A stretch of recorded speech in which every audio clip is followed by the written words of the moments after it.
Hey everybody, what are you doing? It's Sunday, as our buddy Chris Moore likes to say.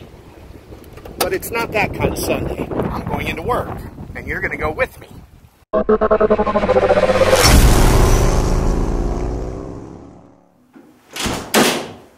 What up?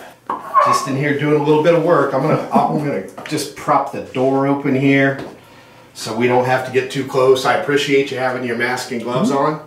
Come on back. 25,000 subscribers. I can't even believe that. And we blew past it too after we did the ZH2 video. So what we're gonna do, no one else is here. Well, my wife is, but she's locked in her office. So this is a great time for me to sort of show you around. We had a lot of comments in our last video where I asked people what they wanted to do. And a lot of them said, you know, we'd like to know the story of Brock's performance. We'd like to see Brock's performance. So the story could take a really long time. I don't want to date myself here, but I'll show you something I was thinking about. So this is pretty cool. I got to make it onto a Suzuki Collector's Edition box way back in the day.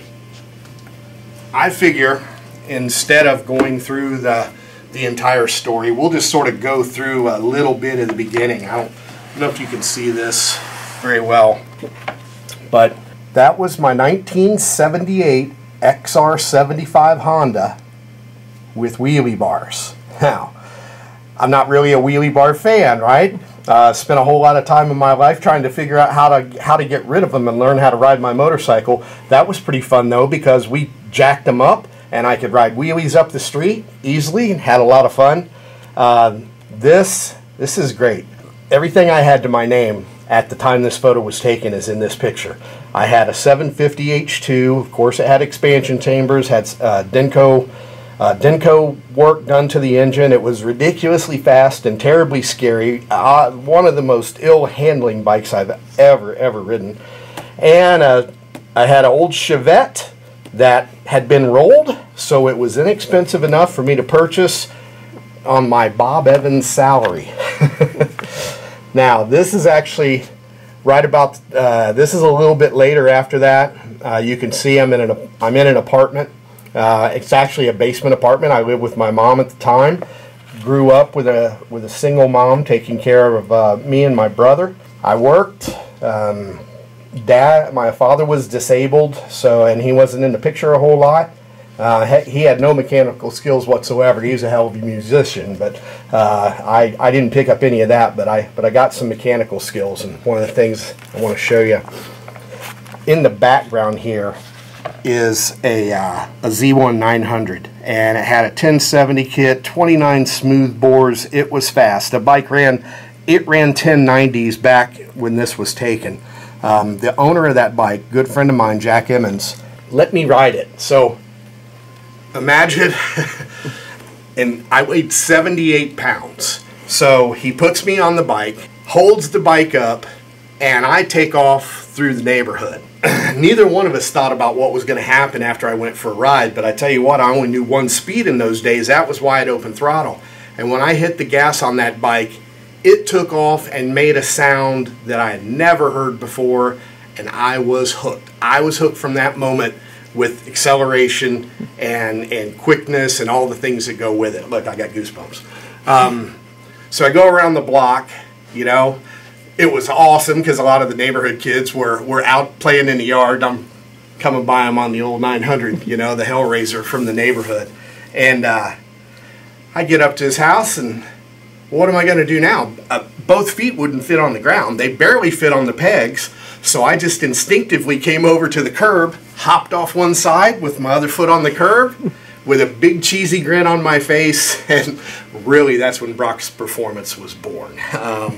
It was a lot of fun. I'm not going to go through all this stuff here, but you can see I did a lot of racing back in the day. I built that bike, a nitrous bike car tire. I rode it on the street back in 1984, and it ran 9.0s. I never ran the 8s with it, but it ran 9.0s, and then switched to Pro Comp and all kinds of, and I got into the no wheelie bar racing at Muncie Dragway. Tim Mills put on a hell of a program. So another thing, we talk about how fast bikes are today.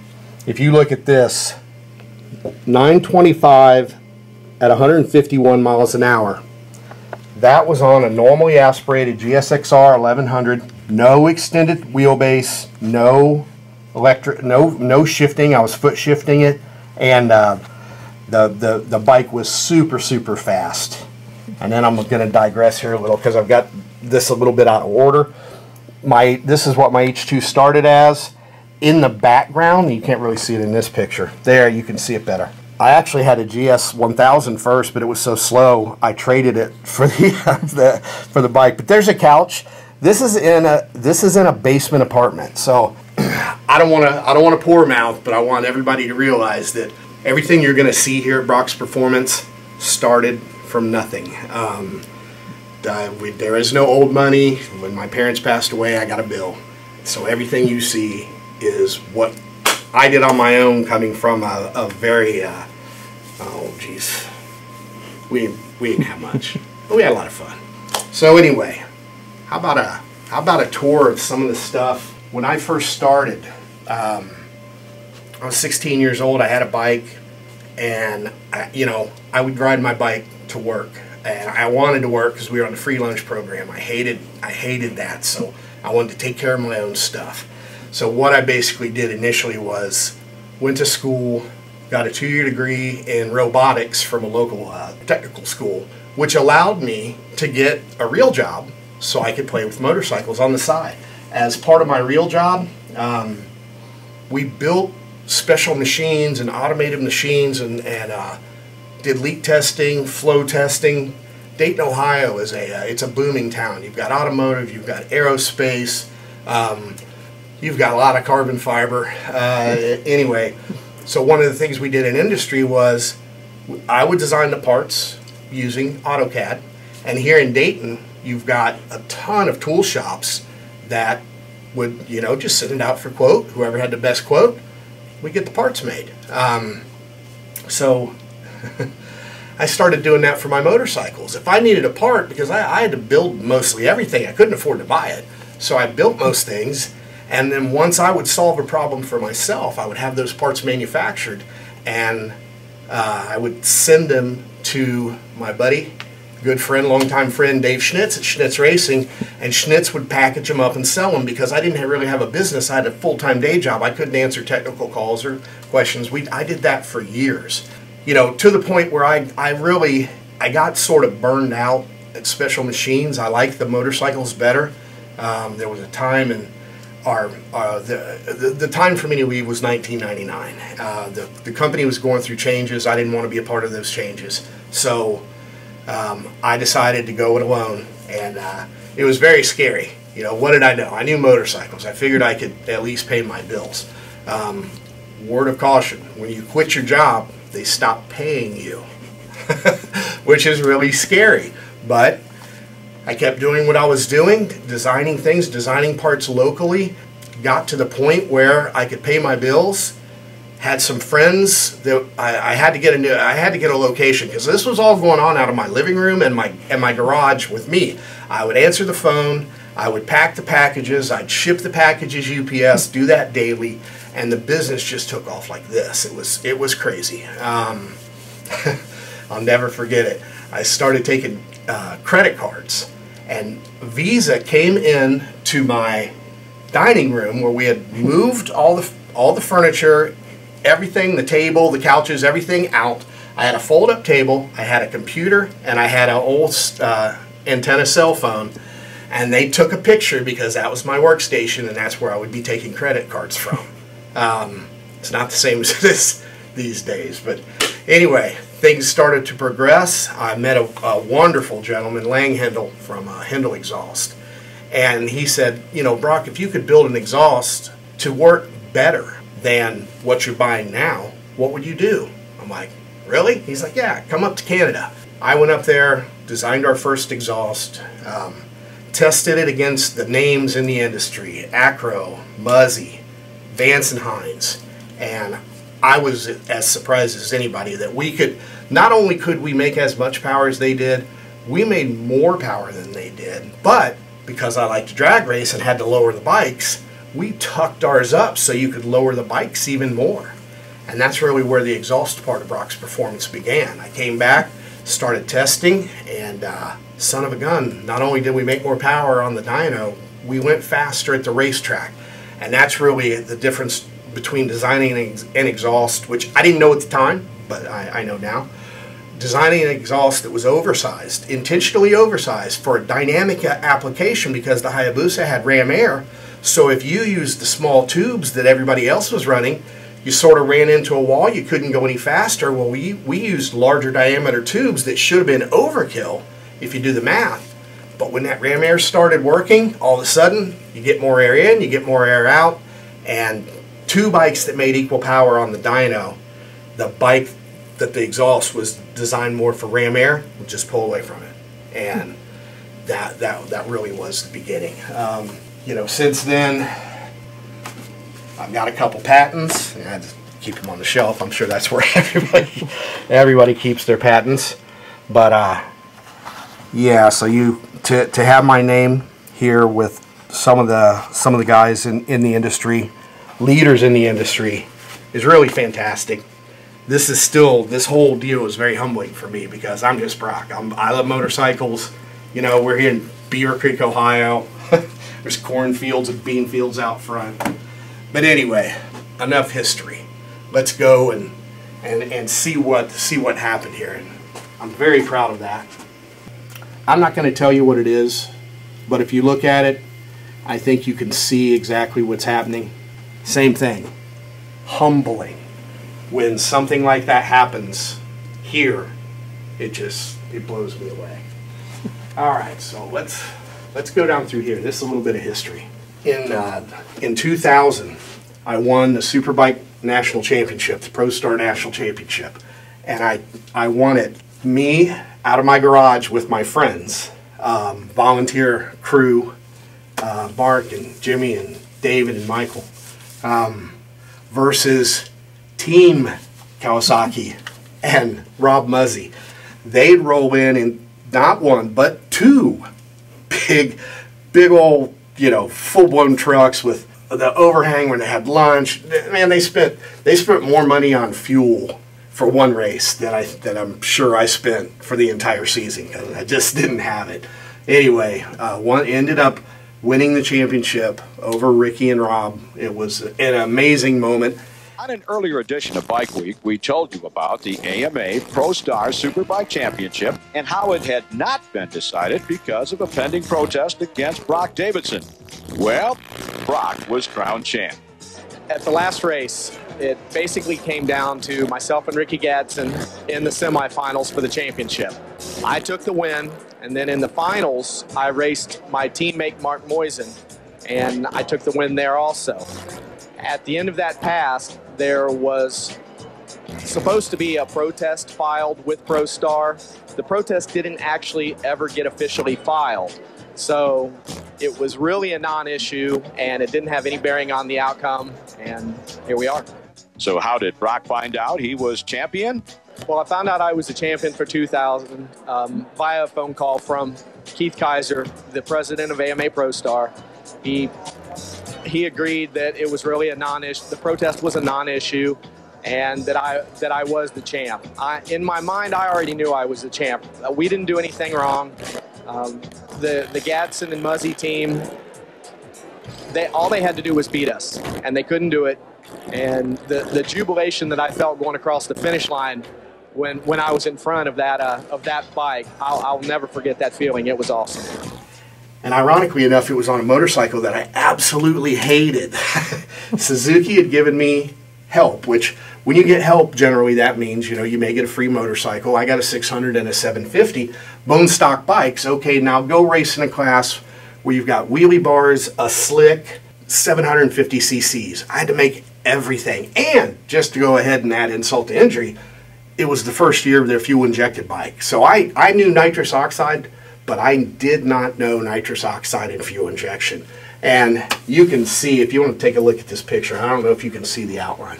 See that glow? See that crease there? That's the bottom of the gas tank. That was my first big nitrous explosion. And what happens on a nitrous explosion, when you see it on cars, it'll blow the fenders off and blow the hood off and stuff will go flying. On a bike, it blows the gas tank off. And where's the gas tank? Oh yeah, right here. You can see this is fun. Flames everywhere. My foot's on fire. My ears were ringing. It was like a hand grenade went off. I didn't know what happened. And next thing you know, I'm on fire and they're putting my bike out. Well, what was that? I felt like I was punch drunk. So I switched from what I was doing. I got some sponsorship help from Don Sakakura at Yoshimura. And at the time, I couldn't really tell anybody because he was sending me things that normal people weren't allowed to have. I was like a kid at Christmas. Cylinder heads with titanium valves, special valve springs. He told me once that the stuff they were sending was off of Aaron Yates' bike. They had put 2,000 kilometers on it, so they had to switch it. So here's this stuff's like brand new, and I'm like, wow. And he sent me a carbon fiber air box, and that proved to be really, really important because I switched over to carburetors and nitrous oxide, which I knew from racing my Pro Mod back in the day. So if you want to come over here, this is actually another explosion. But this one was far more violent. When you have carburetors, you're up on the two-step, and on this bike, I left the line at like 11,700 RPM on the two-step.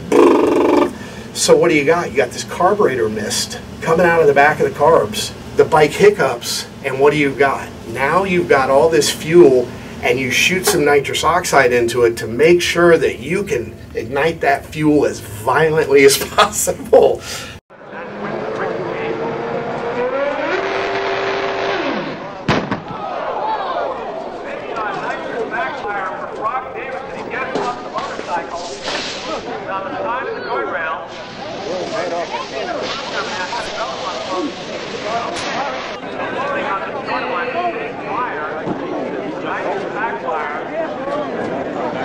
Like a cannon going off, if you're up in the tower big time, like, oh, Brock is okay.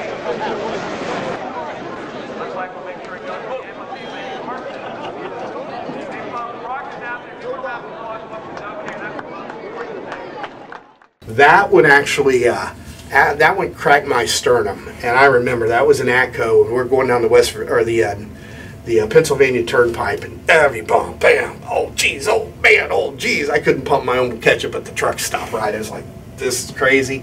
So anyway, Don sent me that airbox, and John Hoover, who was working for Kawasaki at the time, he said, Brock, he said, your explosions, while epic, can be controlled. He said, what we do in watercraft is, you have to get fuel back to the engine, tanks in front, fuel's back in the engine. He said they'll run fuel lines, but they keep the volume around the fuel lines small enough to where there's not enough air to ignite the fuel. So if you do have a fire, it's more of a than a kaboom, because you just don't have the air to make all the energy. So that airbox proved instrumental. Plus Dave Schnitz had worked on their ignition box to where if I dropped below 7,500 RPM, it would just shut the nitrous off. A lot of safety things went on as a result of me blowing myself up. You should have seen it. I come up to the line. It was like Larry McBride was up there, right? Everybody would come up, okay, watch this damn fool blow himself up. This is going to be fun. I would get on that bike, and I hated it. I hated that bike because of the sound it made. I'd get up on the two-step, 11,700 RPM with a two-stage lockup, no slider, and the nitrous in the clutch lever. I'd get up there and get it on the two-step, and I've got some old videos somewhere where my leg would just start shaking uncontrollably because I didn't know what was going to happen. And I would let the clutch go, and it'd either be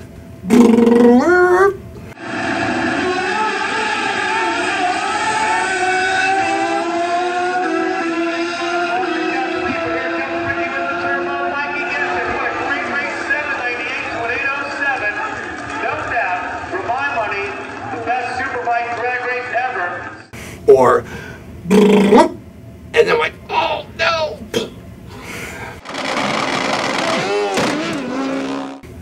after Don sent the airbox and the valve, the head with the valves, different cams, that bike never blew up again.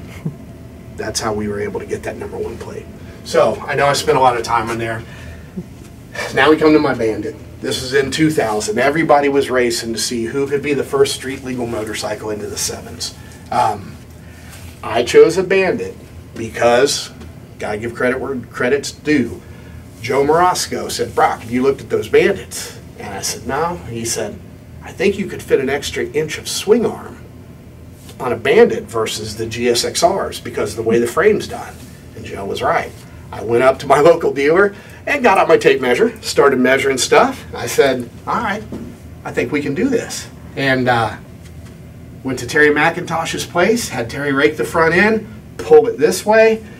That gave me another 1.5 inches of swing arm that the GSXRs didn't get, so I got more forward weight bias to keep the bike on the ground.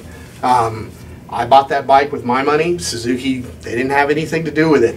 They wanted me to do well on the 600 and the 750.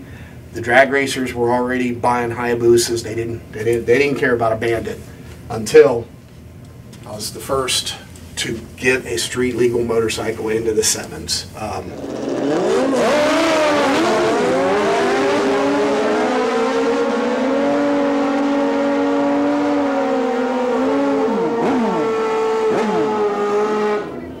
It was almost 20 years ago, which is of course a very long time, but I did it, and there were imagine the people. You had Ricky Gadsden, Keith Dennis, Randy Waters, who he was so fast.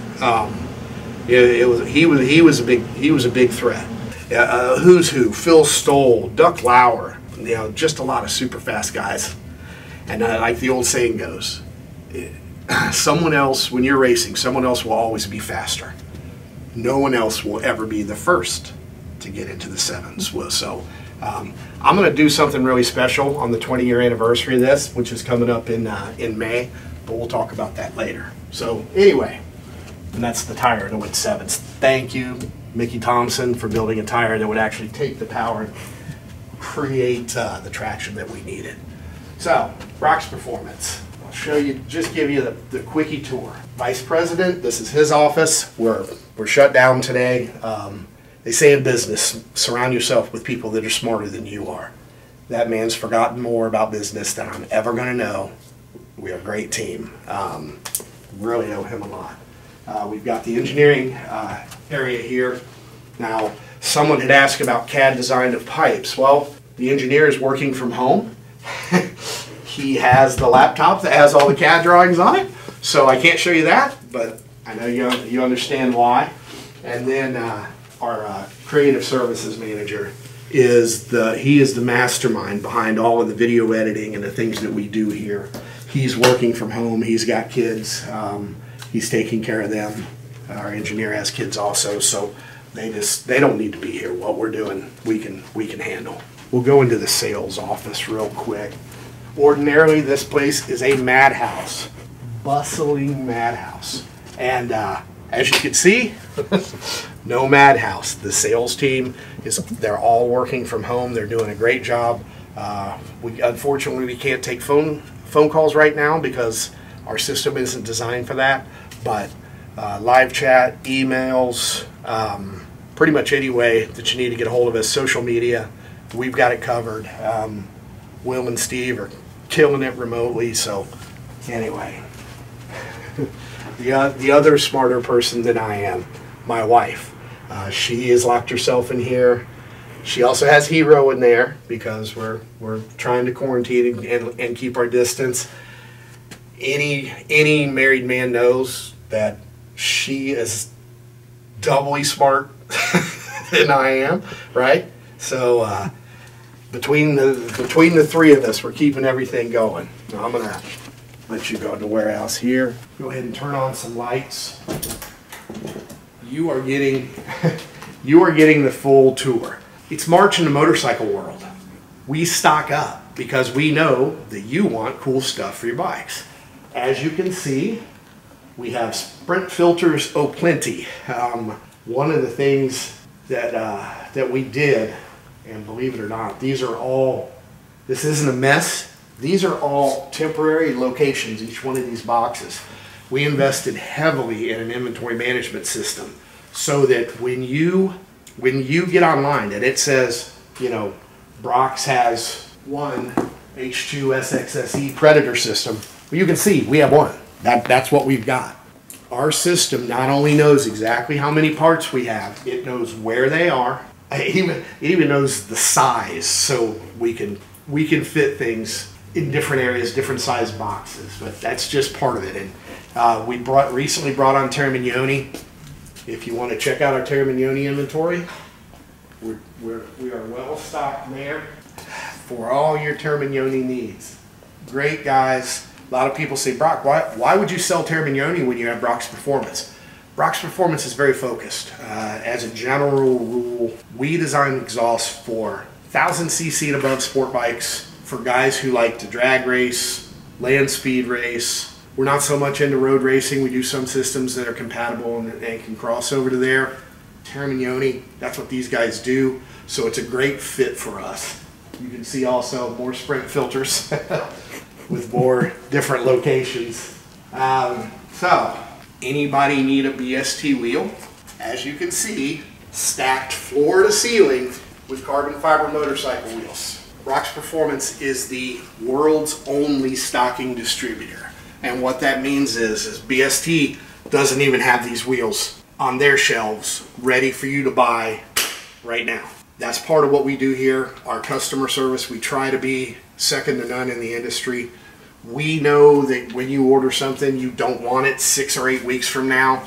Unfortunately, my ability to predict the future is very limited, so we can't get everything in, but our system, once we have a working knowledge of a product, it usually takes about a year, we can determine what we're going to need and how many we can forecast out, so that when we say we've got it, we've got it. You'll notice on brocksperformance.com that you're not going to see trinket parts, right? We don't sell this and that just because we can to make a buck. What we sell are items that complement other items. So what do I mean? If we sell lowering kits, if you sell somebody a suspension link that lowers their bike, well, then their bike gets shorter and their kickstand doesn't work. Okay, well, let's make kickstands that matches the lowering link. Same thing with exhaust, you know. Why do we sell Power Commanders? Well, lots of people sell Power Commanders so they can make $14 when they sell one. We sell Power Commanders because the map that we provide for the Power Commander helps the bike function correctly and perform its best when you put on the Brock's Performance exhaust with the Sprint filter. It's all a combination. So that's why you don't see a lot of trinket parts. We sell what we know works for what we're doing. Same thing. So if you're going to sell clutch parts, sell clutches. We sell Suzuki's because we can actually make money on them. The Kawasaki's, we don't have any way to get those in stock to make any money on. And I'm sorry, but all these wheels cost money. Profit is not a dirty word. If we don't make money, we can't do the things that make you guys happy. So unfortunately, we don't offer any Kawasaki. This is another one of those deals. I used to have so many problems, and I'm not trying to bash anybody here. I just want to explain why we're so into Sprint filter. We provide maps to people. Well, we'll have somebody who has a Hayabusa, let's say, they've got a Power Commander, they've got our map. They'll call us up, Brock, my bike runs terribly. It's blowing black smoke out of the exhaust. It just doesn't run like it's supposed to. I need a new map. No. What happens inevitably is they decided to maintain their gauze filter. They cleaned it up with all the goop you got to buy, clean up the filter, and then they take the oil and just spray that baby with oil. Well, guess what happens when you take a permeable material and you spray it with a bunch of oil? It clogs up, right? It's really that simple. So, hey, did you recently maintain your air filter? Yeah, I did. Well, that's what's causing your problem. Ah, bullshit. No, for real. That's what's causing your problem. So you can either be lighter with your oil or just wait, because once you run your bike enough, the oil is going to it's going to evaporate. It's got air coming through it. Then it doesn't filter as well. So anyway, we met Sprint Filter. through a friend of a friend. He was running the South African road race team, and he said, Brock, and this is my buddy Brad. He said, Brock, he said, have you tried sprint filters? I said, no, you know, I've heard about them. He said, on our bikes, we can't afford any decrease in performance whatsoever. We're racing at a national level. He said, we have been racing without air cleaners because any air cleaner we put in slowed the bike down, and we can't have that. He said, the problem is that we may ingest enough debris to kill five engines or more in a season. He said, we started going to the sprint filter. We did testing, we did lap times, we did high speed, we did land speed, we did speed on the back straight, and there was no difference in performance between a sprint filter and no filter. And in fact, in some applications, we actually went faster. I'm like, oh, I got to see this. So I met the people involved, wonderful people. Unfortunately, they're in Italy right now. They're in a scary part of the world, but you don't have to oil the sprint filter, so you don't have to deal with all that poo. You put your pipe on, you put our map in, whether the map's in a Power Commander or an ECU. The sprint filter maintains its flow after a certain amount of time. You just pull it out, you hit it with some compressed air, and you put it back in, you go ride. You don't have to wait an hour once your stuff dries up and then wait, put the oil in, none of that crap. And psh, you are back to exactly how you were before you put the filter in. So anyway, we're not the only stocking distributor in the world, but we're the biggest. Vortex sprockets. If you sell wheels, you sort of have to sell sprockets. If you sell sprockets, it's a great idea to sell chains, since all these things go together. Now, this can get a little time consuming, so I'm going to try and go through it a little bit quicker. Everything you see here, I call this the Brock wall. Everything you see here came out of this noggin and initially as an idea, and ended up as a product that you like to purchase, and we like when you purchase. I mentioned before, Dayton, Ohio is a machining town. They used to call it Little Detroit. I mean, small automotive, you've got aerospace, you've got lots of industrial. So there are companies that naturally have to exist to support those industries. And that's what we do. So, a Hayabusa oil pan baffle. We laser cut this, bend it all up. It's done here in town. Springs. We have a company that's 15 miles from here. We'll tell them, I want this much spring pressure at this installed height. These are my dimensions. Boom, boom, boom. Next thing you know, we've got thousands of springs. And we can also make them better. So the industry standard is music wire. The problem with music wire is it doesn't like heat and it doesn't like cycles. So we use valve spring quality material in our springs for lifetime use. Could we sell you more springs if our springs wore out all the time? Yeah. But like I said, I'm not a good businessman. Well, some things we got to make it right and keep it right, because the goal is always to go faster with your motorcycle. So anyway, all kinds of parts. This is a great part. Machined here. We own the broach to create the splines, so it doesn't matter which tool shop wins the quote. When they bring these parts over to the shop to get them broached, they broach them to our specifications with our broach, so all the parts, regardless of where they come from, are exactly the same. As I said, Dayton, Ohio. It's wonderful. Some of this stuff, and I mentioned that when I quit my job, they quit paying me. Well, this was right around 1988. I had come up with, there was a problem with distribution on my nitrous system. And I knew, because I made my own nitrous jets and I flowed them to 1,000th of a CFM. Well, if I've got flowed nitrous jets and my exhaust gas temperatures are varying 400 degrees per cylinder, how can that be? If the fuel jet's perfect and the nitrous jet's perfect, we even made our own jets because I had the ability to measure at my old job. Instead of brass, the problem with brass jets were they shrunk when they got cold. But we're talking about nitrous here. So as you're going down the track, depending on where your nozzle was located, you got different flow. The other thing, brass is so soft that the nitrous comes through in liquid form at a hell of a pressure, 1,000, 1,200 psi. and it would actually hone the hole out. But did it hone them consistently? Of course not. So you put all your jets in, you flow them up perfectly, and your bike, okay, it's okay, and then all of a sudden it starts getting worse. You start melting pistons, you start melting exhaust valves, it's chaos. So I made our jets out of a special material that was thermally stable and was stiff, was strong enough to where the nitrous couldn't hone it. I knew my jets were right, but for some reason my exhaust gas temperatures were still all over the place. Well, then I just kept moving back, and I moved back to the distribution system. And one of the things that nitrous doesn't like, it doesn't like sharp turns. It's got a lot of velocity. You can get cavitation. You can get all kinds of problems and differences in flow even getting to your jets. So I came up with this little thing. I called it something super fancy like the, you know, precision nitrous, I don't even remember, nitrous distribution unit or some crazy crap like that. One of our customers went, looks like a shower head. Oh, okay. Now I want to buy some of those shower heads for my bike. All right. So here's the cool part. I quit my job. I had very little income. I had just started working. I welded up Hayabusa clutch mods, and then guess what happened?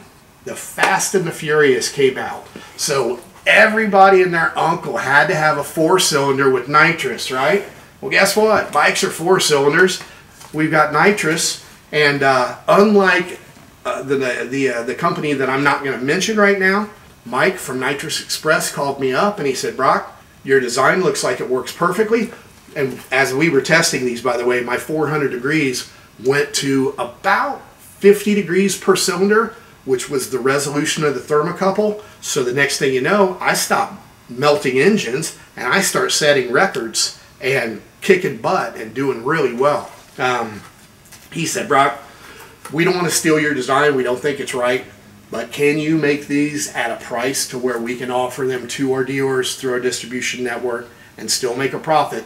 Remember, guys, you have to make profit if you're in business. Otherwise, it's a hobby and you spend your money on it. And I said, sure. And I got him some quotes. And the next thing you knew, these were all over the United States. We would make these things by the thousands. It was awesome. My family got fed that year. They got to buy clothes. It was a great time. And like I said, that just came to me. I promise you, the initial sketch was on the back of a bar napkin, because I just couldn't figure out. I was talking with some friends, how can I stop those right angles? Hey, why don't we just make it nice and smooth, go straight out to your line, straight to your jets, boom, boom. Fast motorcycles, history was made. So anyway, you see all these parts. I'm going to go back here a second. So one of the things that we're very proud of, Jeff, I was telling you about, he's been in the fulfillment industry for years. So absolutely everything that comes in our door are barcoded. They're counted in, they're barcoded, they're counted into the system. So we get our wheels from BST with no bearings in it, because when you place your order in the system, you get to pick, do you want steel bearings from Worldwide or do you want ceramic bearings from Worldwide? So we take the wheels off the shelf, we'll get a pick ticket that says pick this wheel, pick 2 of these bearings and 2 of these bearings and 1 of these bearings for the carrier, and then we'll come over here. We've actually got a couple of them ready to go here. This is an example of the ticket. So it'll tell us exactly what to pick. Everything's barcoded. I'll show you that here in a minute. And then I designed fixturing that allows us to put different size bearings in, because we've got a lot of wheels and a lot of different size bearings. So if you look at some of this fixturing here, we've got that. We've got different plugs, because we only want to press on the outside of the bearing. We've got a big old press here, and we can really move. We can do a lot of wheels in a day. To give you an idea, I don't know how many of you guys realize this, but so we get almost 1,200 filters in. Well, you have to put those filters into our system, and the way it's set up, it's all barcoded. It's all got their own locations, and we know exactly where they were. We were able to bring all of these items into our system in about 2 hours, and we started shipping product, and they got hundreds of air filters out the door, brought them all in, and out, a bunch of them out the door in one day. It's amazing the kind of volume we can do here.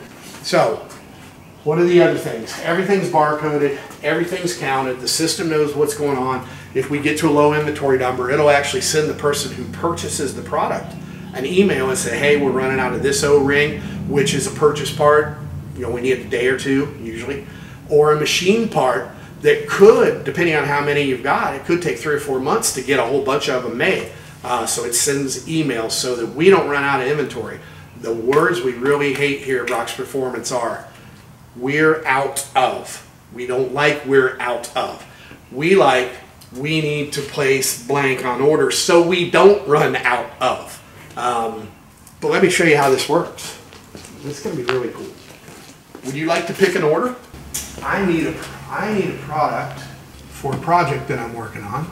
So I know what I need. A kickstand for a BMW. All right, our system says we have 3 in stock. So what I'm going to do, I'm going to leave you here just for a second, and I'm going to go and place an order for this and show you exactly what happens. And this is not a special system. This is exactly what you see when you're on BrachsPerformance.com. That's what we see. Now we do have a back end that you don't see, but like I said, it says we got 3 in stock. I'll show you how I know we got 3 in stock, and I'll also show you how you know how many we have and that it's right. So anyway, I'll be right back. Okay, so I just got on BrachsPerformance.com, ordered my part the same way you would. And if you want to look here, it says we've got 3 in stock of a BMW kickstand. I need one of those for to send off to a customer to do some test fitting of mine that we need done. So I printed the order, and here it is. So what I'm going to do, I'm going to let you pick it, and I'm going to show you how this works. So I'm going to set this here. Go ahead and set the camera here, and we'll switch. So let me show you what we've got here. This is a pick list, and basically this is the order number. I placed it, being shipped to me, but in order for that to happen, we have to get it out of inventory. So what I'm going to have you do, this gun is set up. So all I want you to do, go ahead and take it and scan this barcode right here.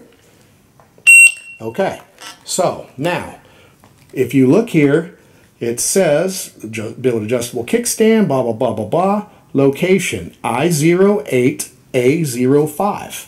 So go ahead and leave this here, and let's look. You'll notice that each of our shelves are marked off. We've got F05, G05, H05, I05. So go ahead and you can see we're 04. All right.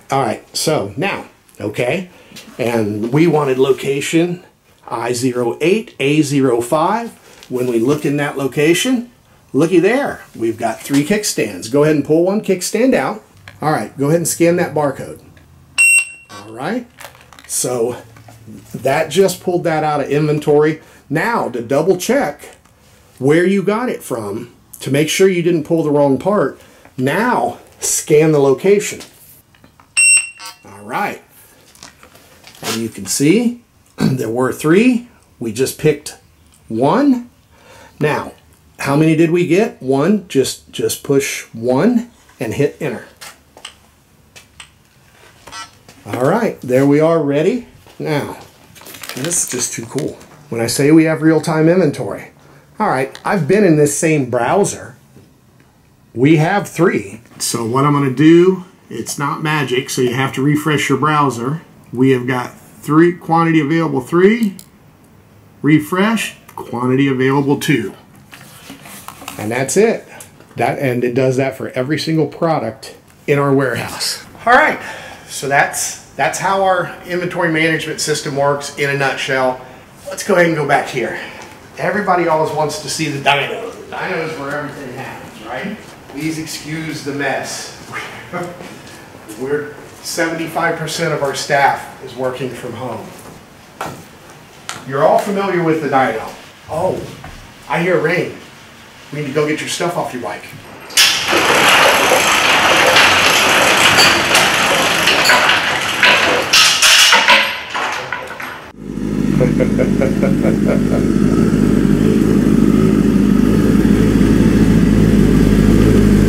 Sounds good. Yeah, just go ahead and leave it here for now. Hopefully that'll blow over. Sounds good. What do you got? Short mag? Mm-hmm. Yeah. Sweet. What year's the bike? 13. 13. We'll finish up our tour here shortly. So we had some guys asking about our dyno room here recently. What do we do? So if you're used to our videos, you know what we do here. We make more power and everybody's all happy. Yay! What we really do here is test product. You know, I mentioned in a couple videos previously that the design of the exhaust, even down to an inch difference in head pipe length, can make a big difference in horsepower. So we product test here on the dyno, and we also create maps so that those packages go together. And when I say create maps, usually for Power Commanders, these days we're getting a lot more requests for ECU tuning. We had somebody ask, which is better, a Bazaz or a Power Commander? It really doesn't matter.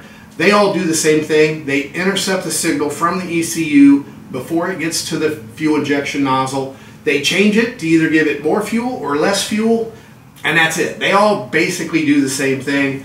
Bazaz, he's a super, super smart guy. His auto tune, the ZFI, seems to work really well. We like it. We haven't really used much Rapid Bike. We've had some questions about that also. And then Power Commander, their auto tune is much, much better now. It used to just be terrible. Sorry guys, that's why we didn't sell them. I don't want to. We do a lot better job here on the dyno than with the auto tune. But if you don't have access to a dyno, it's a great way to get your bike running as good as you're going to be able to without a dyno available. So our building used to be an emissions testing facility. You would bring your car in.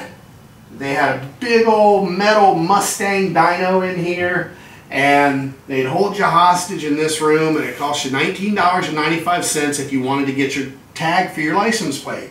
If your car didn't pass, you either had to make it pass or pay a fine. It's like $300–400. I don't know what the fine did for Clean Air, but they did this program for 15 years. We ended up getting into this building, and we took one of their rooms, we chopped it off, and we made our own dyno room. We pulled their dyno out. We took our above ground dyno, made a big steel weldment to set this on. We've got a 12,000 CFM squirrel cage blower that fills the room with air. You'll notice that the inlet to the blower is not pressing into the ram air. That's false. That's false. You can, if I want my bike to make more power, I can stand in front of it with a weed blower, and I'm going to get more air, so I'm going to make more power. But that doesn't help you map the bike. How fast are you going? How fast is the air going? What if your weed blower's got 300 mile-an-hour speed, but your bike's only going 60? That's all junk. And then we have two, if you want to look up here, two 20,000 CFM exhaust blowers. And what that basically does, the air comes in here, the air goes out there, it's teed off, there's two of those big fans, and that pulls the exhaust fumes out. And the reason you want that to happen is because if you get exhaust fumes in the room, not only is it bad for you, you don't want to be breathing that stuff, but it hampers your horsepower numbers because you're trying to burn exhaust fumes instead of air, which it's not how it works. It doesn't work that way. But Brock, if you've got that much drawn out and that much drawn in, you've got to have a vacuum. I do. And when we turn all this on, you can't, if there's a lot of pressure to open the doors. The difference is the bike's in the same room. So they're all under the same conditions. So when we do our testing, now we did have to have our dyno recalibrated to match this room. And what we did there, DynoJet, we had our brand new dyno. A friend of mine brought his mobile dyno out. We put a bike up on this dyno. We made 3 runs. We pulled it off. We instantly went outside to the atmosphere. Within 2 minutes, we had that bike up on his dyno, and we got different runs. And then DynoJet was able to change our configuration file so that the numbers that we have here in the room match the numbers that we had there in the free world. So a lot of people will say that we have happy dyno, I say BS, and we'll stand behind it.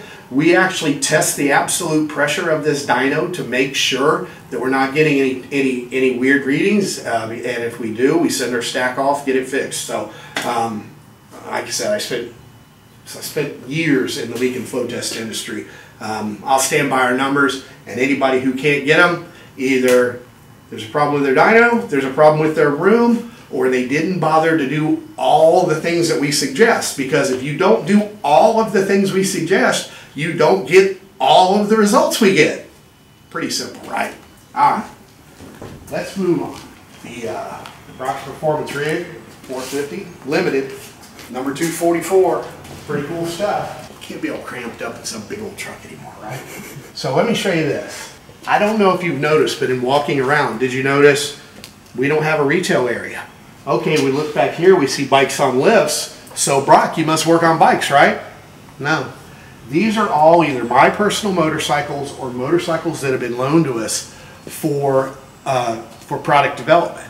And the thing about product development is if you loan us your bike and we make product for it, you get free product. You also get me tuning your motorcycle to the best of my abilities, so when you roll out, you're good to go. So all these bikes are yours, Brock? Yes, they are. We've got a 600 here. We had some guys asking about 600 stuff. Now this bike's already done, and it is really, really fast. It's amazing how fast that you can go on one of these bikes. Maybe we'll do a video walk around of this bike one of these days just to see what all we did. But if you want to come over here and look at this time ticket, Jeremy jumped on it and he ran a 981 at 139 miles an hour. Now, 981, is that fast? That's really fast, because if you take a bone stock Hayabusa and your average rider, they're not going to run 9 anything, which means you take the killer, the legend, and you get your ass whooped by a 600 that's set up right. And that's what we do here. This is my personal bike. I went 200 miles an hour. I want to go 201 and some change. I wanted to go 200, so I said I could do it. I got to tell you, I hate the land speed stuff. I know too much. See, the problem is, like on this bike, I was wide open in 6th gear for 10 seconds. Well, I know what's going on in this engine. That's too long for me. I just didn't like it. So the land speed guys who do it, man, more power to you. But as far as I'm concerned, I went 200. If I never go 200 again, well, I'll do it in a quarter mile, because that doesn't mess with my mind. But I don't want to do any more land speed stuff ever again. I'm keeping this bike forever because of the, what I did on it. Christine, this bike is legendary. And the thing about Christine, this is a perfect example of what we do here at Brocks Performance. Every single part on this bike is 100% bolt on. There were no holes drilled. There were no wires cut. I can put this bike back to exactly stock form if I wanted to, which makes it really nice because it's a fast motorcycle. It runs 840s with a jockey on it. I've been 875, I believe, and I'm old and fat, so this is a badass bike. I'll be keeping this one forever too.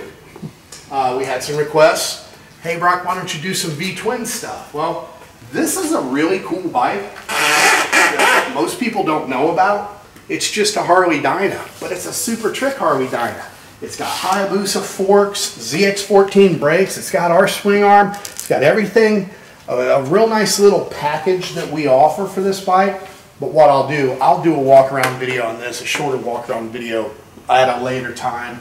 There's my personal H2. I bought it in pieces 3 years ago. It's still in pieces 3 years later. But Brock, why would you not put your bike together? Because my #1 priority is Brock's Performance. As soon, this is the fun zone. As soon as we cross this line, it's the business zone, and business is what we're about. We know you like content, but you just got to understand that we have to be able to pay our bills, and the more product and the more employees and everything that you get, the more important it is that you can pay your bills. So we do this stuff when we can. Our friend Charles is nice enough to loan us his H2SX. So, Brock, you must work on bikes. No, we don't. We like the new ZH2. We've got stuff ripped off of it. In the middle of checking fitment for radio mount strap brackets, Danny was nice enough to loan us this bike, and he'll get his bike back with all the cool stuff that we developed for it. Another thing you'll notice, all right, so you can pan through, I call this the hobby shop, right? We've got a lathe, we've got a mill, we've got a bandsaw, tire changer. All those are, the only reason they're here is if we design a prototype part and it just needs a little bit of an adjustment, we'll come over here, we'll tweak it, we'll make it fit, and then whatever we did to it, we'll document so that when we have them produced through various sources, that they're right. So you're not going to see a whole bunch of real cool machines. That's the thing about our business plan. We basically do warehousing, design, and marketing from this facility. We've got shops all over the world that use all of their resources to help us put these products together. I don't want to deal with all those shops. I don't want to deal with all those employees. I go crazy over the ones that we have here right now, and it's not that many. But we have the resources of literally hundreds and hundreds of people that will do anything that we require. All we have to do is ask. It's really, really cool. It's a great relationship, and it's a great way to do business these days, because you know, when the economy goes south and people aren't buying the products, the machines aren't running, to me, that's not good business. That's why we didn't set up to do it that way. So anyway, what else do we got? Yakuza, nice bike. I bought this from a friend. Back in the 90s, I had one of these that ran 9 O's at 162 stock wheelbase with an air shifter and no nitrous. Unbelievable how fast you can go with these old dinosaurs. And really, that's it. Let's go back to my office and we'll talk a little bit more about what Brock does during the day. So what does Brock do? That was some of the questions that we got. What does Brock do while he's not making videos? Well, I spend most of my time figuring out the direction of Brock's Performance. Where are we going? What products do we want to use? I want to say a couple words here. Thanks, Andrea, Ernesto, and you guys don't know it. This man's a legend. He's very modest. He's a legend. As we went through the presentation, I hope you noticed some of the parallels between Terry Yoda, who's obviously been around longer than we have, but also Brock's Performance. Obviously the passion. Racers providing race quality components for the average user. Not having the special stuff that you can't have unless you know the secret handshake or have more money than you need. So I think it's a great opportunity here for us to put together what we know with what they know and have a great partnership here in the future. I've been getting pretty heavily into SEO lately. I watch, so this always blows me away. Right now, you can see the number of people that are in and out of our store. It's not uncommon for that number to be 25 to 40 during the day, which means even though we don't have a retail area, even though we don't have a service area, these people are walking around in the store right now, and it's really, really cool. I've been working a lot with Google Ads, a lot with social media. So my job is to be 6 months to a year ahead of what we're doing right now. Because I can tell you one thing about business. If you're not ahead of the curve, you're late. And if you have competitors like we do that are not only competitors, but they're very good competitors and they have competitive drive, they'll just run away from you. And you know, we've done a really nice job of making a good business that has a great reputation. We've got fantastic employees. I can't praise our employees enough. And, you know, if it weren't for them, we wouldn't have the reputation that we do. All right, enough rambling. I hope you enjoyed the tour. We're going to do some more stuff. We're going to do some V-twin stuff. I really don't have time for engine building anymore, and anything that we do has to be involved with Brock's Performance. So we had some guys asking about cam degrading and stroker motors and things of that nature. We can mention them, and I'll talk about them a little bit, but it's got to be business related. If you see something on YouTube, you can bet that something business related is going to happen as a result of what you see on YouTube. We're not here just to create content for everybody to enjoy. We're here to create content for people to enjoy, that also promotes Brock's Performance. We also had people asking, what's underneath this cover? Well, you don't need to worry about that. It's coat rack. The one thing I will tell you is, once I do tell you what's going on, and I will tell you, the fact that it's a coat rack is probably going to blow you away. It's pretty cool stuff. So next time, what are we going to do next time? Well, you saw the ZH2 out there. We are working very quickly to get some results out of it. We've had a couple delays. Society throws curveballs at you every once in a while that you don't know about. So anyway, I'm Brock from Brock's Performance. I want to really thank you for stopping by, and I hope you enjoyed the tour and a little bit of history about where we came from, and hopefully you'll be able to see where we're going in the future watching this also. So until next time, we'll see you then.